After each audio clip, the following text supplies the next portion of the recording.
Have you ever taken a piece of paper, written your name on it with a heavy heart, and asked for a sign, a change, a miracle that would prove you are not alone on this journey? It's such a simple, almost childlike act, and yet it carries the weight of all those nights you went to sleep hoping the dawn would bring a different answer. But there is a silent anguish that isn't told in the quick manifestation videos. It's that feeling that, after writing your name and making your request, the universe goes mute. The paper gets crumpled in a drawer, time passes, and 24 hours turn into 48, then a week, and the only thing that seems to have happened is your hope wearing thin into a dull anxiety. This is the wound few name, the feeling that your signature, your request, your very soul, has no weight at all in the face of cosmic silence. The great secret, and here Dr. Bruce Lipton invites us to look at the petri dish of our own biology, is that your hand can write the name with pen ink, but your unconscious writes a much more powerful signature with the ink of your oldest beliefs.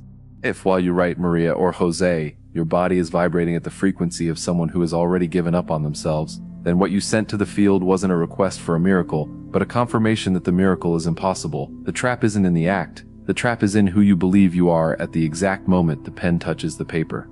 And here is where the wisdom of Neville Goddard shines a necessary light. The name you write is not just a social label, it is your dormant divine identity. Do you sign the paper as an orphan begging the universe for alms, or as the universe itself signing a decree of creation? The difference between these two states is the thin line that separates a night of anxious waiting from an awakening to your own sovereignty. There is an invisible chemistry in the act of writing your name, with a deep desire. The second the pen touches the paper, your brain releases dopamine, the neurotransmitter of reward and anticipation. It's a spike of hope, a feeling that something is about to change, but then you put the paper away, and the mind, trained for survival, starts to ask, what if it doesn't work?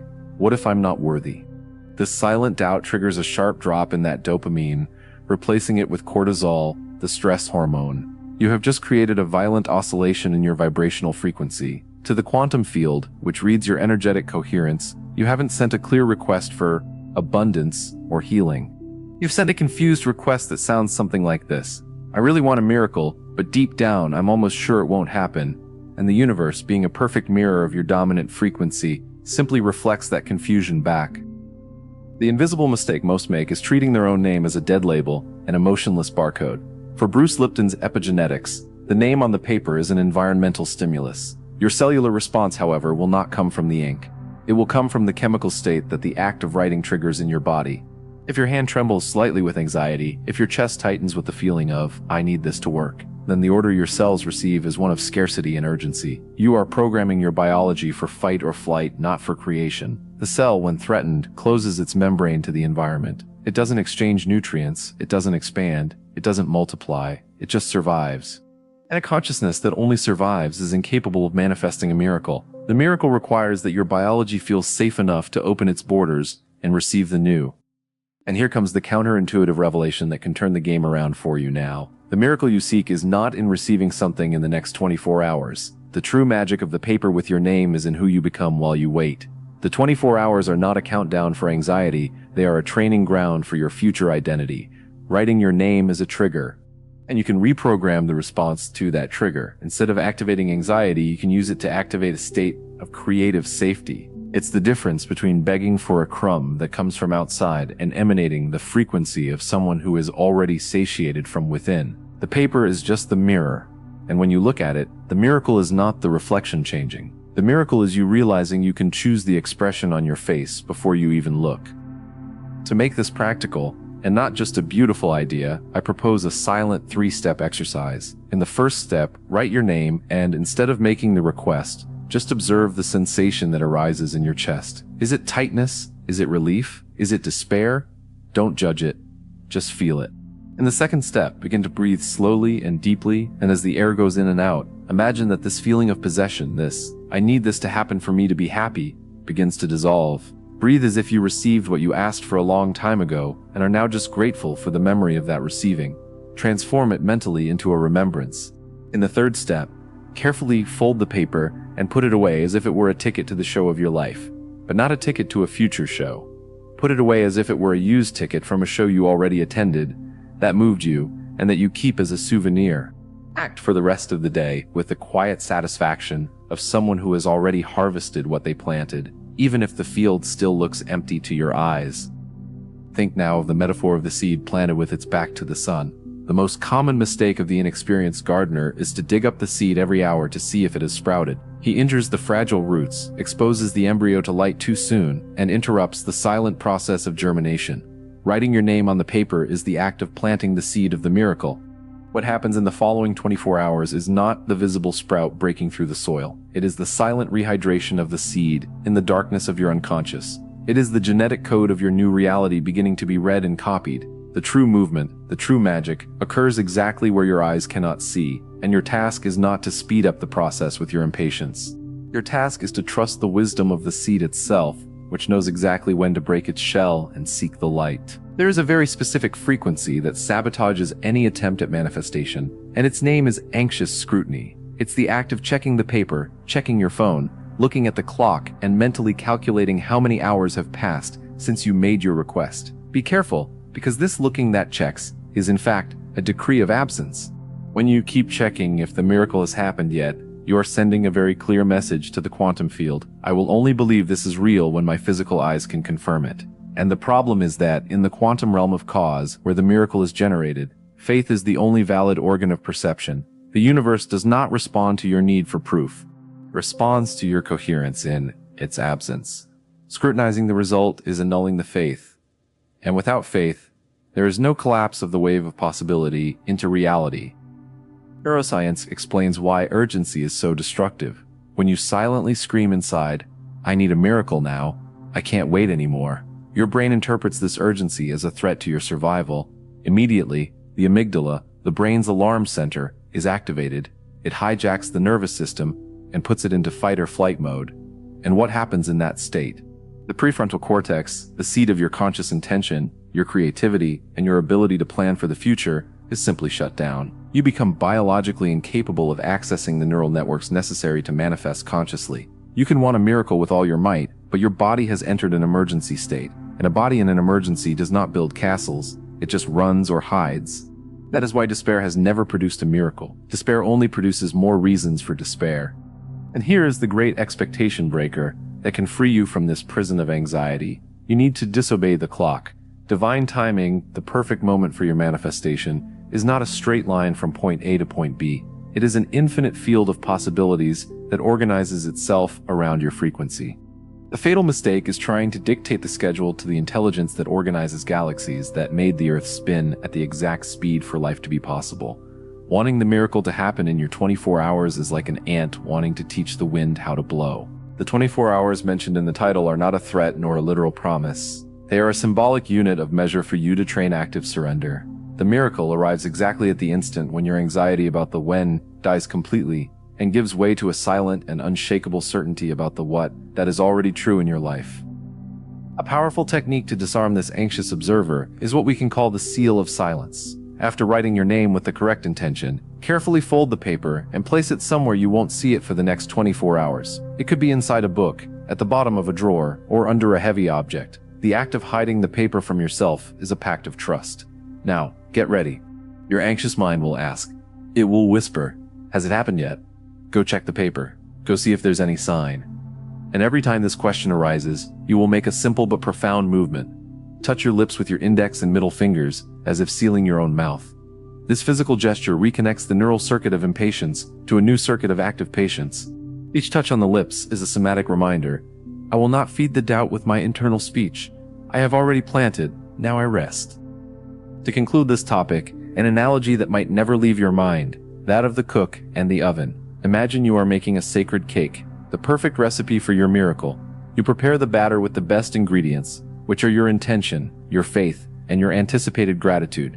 You put the pan in the oven, which is the quantum field, at the exact temperature, which is your vibrational frequency. The mistake of the anxious observer is to open the oven door every 5 minutes to see if the cake has risen. By doing this, the heat escapes, the temperature drops, and the chemistry of the leavening, which needs constant heat to act, is interrupted. The cake might bake, but it will be hard, flat, and lifeless. The wise cook, the one who understands the process, puts the cake in the oven, sets the timer, and goes to do something else. He trusts the chemistry. He trusts the heat. He trusts the time. You don't cook a miracle with the oven door open. Trust the recipe of your intention, and let the invisible fire of your belief act in complete silence. There is a pain that few associate with this simple act of writing your name. It is the pain of signing with the identity of lack. When you pick up the pen and write, say, Ana, and mentally, in a tenth of a second, you complete that signature with all the labels your unconscious mind has attached over the years. Ana, the one who is bankrupt. Ana, the one who is alone. Ana, the one no one loves right. Ana, the one who has a health problem with no solution. Your hand writes one short name, but your soul signs a whole paragraph of limitations. The energy that emanates from you is not the energy of creation.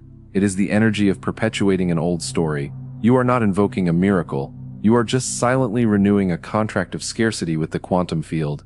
You didn't write a request for freedom. You wrote a confession of imprisonment. Here we enter a fascinating, little-known territory about the electromagnetic coherence of the name. Joe Dispenza, through decades of research, shows us that the human heart generates an electromagnetic field that is about 60 times greater in amplitude than the field generated by the brain, and that extends several meters outside the body. This heart field carries the information of your emotional truth. Writing your name with the emotion of previous gratitude, thanking for the miracle as if it had already happened, even if your eyes say otherwise, creates a coherent heart signature. It's a smooth, orderly, powerful electromagnetic wave. And the paper with your name, in this context, ceases to be a dead piece of cellulose. It becomes an antenna. An antenna tuned to the radio station of fulfillment, not the station of anxious waiting. The paper captures your heart frequency and transmits it to the unified field. The mistake is tuning into pain. The success is tuning into gratitude. The quantum revelation here is almost frightening in its simplicity and power. Your name on the paper functions as a point of observation. In quantum physics, it's a fundamental principle. The act of observation collapses the wave of infinite possibilities into a particle of defined reality. Before you look, the electron is a cloud of probabilities. The moment you observe it, it is a particle in a specific place. By writing your name on a paper and directing it towards a goal, you are saying to the chaotic potential of the universe, Here is the anchoring point. It is from here that my reality will organize itself. The mistake most make is doing this act of observation with fear, with doubt, with a trembling hand. And what do you anchor then? You anchor doubt. The success is doing this act with the silent authority of someone who knows that your gaze, your intention, your signature has the power to create worlds. You are not asking for permission. You are decreeing a new geography for your soul. To make this quantum signature a habit, and not an isolated event, I propose a 3-day daily ritual. It's short, it's simple, but it's deeply transformative. For 3 mornings in a row, as soon as you wake up, before even picking up your phone or speaking to anyone, take a paper and write your name. But don't just write with your hand. As you write, touch the center of your chest with your other hand. Feel the warmth of your heart under your palm. This anchors the identity of the paper to the physical sensation of your own existence. After writing, keep your hand on your chest. Read your name in a low voice and complete it with the following phrase. This is me, and I am the cause in my world, not the effect. You are not asking. You are affirming a biological and quantum truth. Do this for 3 days. On the 3rd day, observe the different feeling when you write. The name will no longer be a set of letters. It will be a declaration of war against your own victimhood. We conclude with a metaphor that invites inner silence. That of the river and its reflection. Imagine a river with calm waters. You approach the bank and look down. What do you see? The reflection of your face. This reflection is your name on the paper, your identity in the world of forms. The mistake that generates so much frustration is trying to change the reflection by throwing stones into the water. Each stone is an anxious thought, a check of the deadline. What if it doesn't work? The stones create waves, distort the reflection, and you stand there, tired, trying to fix an image that falls apart with each new attack of impatience. The success is something else. The success is to stand silently on the bank, to breathe, to calm the hand that wants to throw the next stone, and to wait. Over time, the waves subside, the surface of the river becomes a perfect mirror, and your reflection appears clear, serene, real. The miracle is not the reflection changing. The miracle is you finally realizing that you are not the reflection. You are the bank itself. You are the consciousness that allows the river to exist. And the bank does not beg the river to reflect something different. The bank simply is. There is a very subtle and extremely exhausting emotional trap. It is the trap of believing the pen is a magic wand. You take the paper, write your name, make your request with an almost desperate intensity, and expect the universe to hurry up and bend reality to your will. The pain behind this trap is spiritual fatigue. It's the deep tiredness of someone who has already written dozens, hundreds of names on dozens, hundreds of papers, lit candles, performed rituals, repeated affirmations, and watched all those promises turn to dust in the drawer of forgetfulness. This person is not just frustrated. They are exhausted from trying to control the uncontrollable. The failure, and here we need courage to admit it, is not in the act of writing. The failure is in the attempt to control the how and the when of the miracle. You drew the map, the route, the destination, and the arrival time. But the universe is not a taxi. The universe is the ocean, and the ocean does not follow your coordinates. It follows its own dance of the tides. The science of epigenetics offers us a key to get out of this prison. Bruce Lipton demonstrated that the environment controls the cell's activity, but the cell has the power to reinterpret the environment. Writing your name on paper with intention is an act of creating a new symbolic environment for your biology. You are telling your cells, ignore the noise out there. The environment has changed. Now we live in certainty. Active surrender, and this is a fundamental concept, is not passivity. It is the highly active ability to inhabit this new environment. The environment of the miracle already happened, while the external world still screams that nothing has changed. You keep your internal frequency aligned with your vision, regardless of what your eyes see. This is the highest form of biological rebellion. It's a cell saying no to a toxic environment. It's a soul saying no to an imposed destiny. You are not surrendering to chaos. You are surrendering to the superior intelligence that knows how to take you home by a path that your limited mind cannot even imagine yet. And here is the most counterintuitive and perhaps the most liberating game changer of this entire process. The miracle you so desperately asked for might be, and often is, the cancellation of the miracle you imagined. Ancestral wisdom, repeated in all traditions, warns us what you call a blessing might be a giant distraction that diverts you from your true purpose. And what you call a delay, a silence, a failure, might be the greatest protection the universe could offer you. How many times have you begged for something, didn't receive it, and years later thanked that you didn't get it? The true magic of writing your name on the paper is not forcing the universe to hand you a specific toy. The true magic is the act of letting go of the specific request. It's saying, this is what I want, but I trust that you, divine intelligence, know what I really need. So make the swap. If it is for my evolution, give it to me. If not, protect me. When you sign with this surrender, you get out of the way. And it's only when you get out of the way that miracles can enter. A transformative exercise to incorporate this active surrender is what I call the letter to your future self. Take a new piece of paper, write your name at the top. Now below, write a short letter of gratitude, but not a letter asking. A letter thanking the you who is 24 hours from now, as if the miracle has already happened. Use concrete phrases, as if writing to a dear friend. Thank you, Anna, for trusting the process even when everything seemed the same. Thank you for the courage not to check the paper. Thank you for choosing peace over panic. This letter is not magical in itself. It is a brain training exercise. It forces your mind to abandon the problem's point of view, which asks, where is my miracle?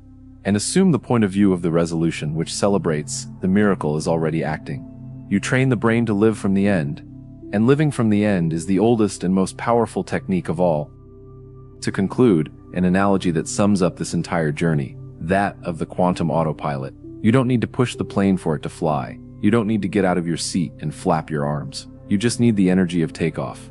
Writing your name with faith and detachment is takeoff. It's the moment of greatest power.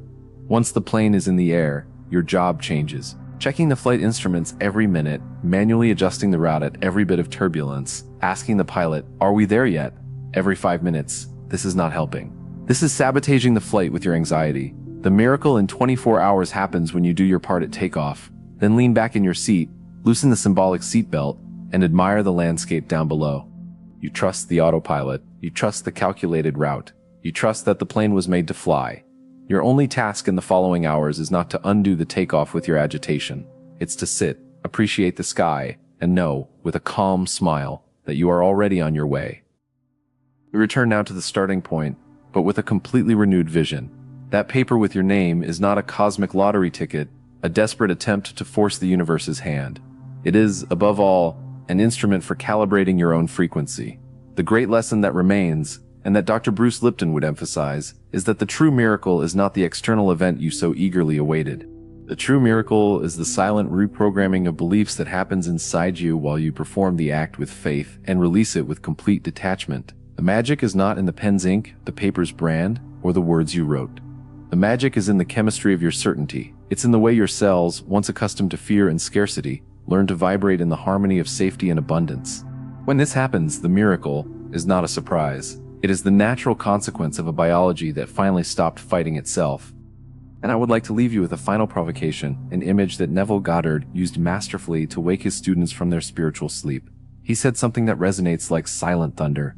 You do not sleep in the house you desire and wake up in the old house. Think about that. You cannot spend the whole day vibrating in the energy of lack, doubt, impatience, and magically wake up in a reality of miracles. Writing your name on the paper is the act of falling asleep in the new house of your expanded identity. It is consciously choosing what the environment of your mind and heart will be during the night's sleep. The miracle you see in the following 24 hours is not a magic trick. It is the gradual awakening throughout the day to a reality that has always been available to you, but that your eyes could not see because they were still adjusted to the darkness of doubt and the twilight of fear. The final invitation, therefore, is not for you to write the name with the trembling hand of someone who waits. The invitation is for you to become, yourself, the very signature of the divine in this world. May every cell of your body write the name of your soul on the fabric of reality, and may that be the only miracle you will ever need to ask for.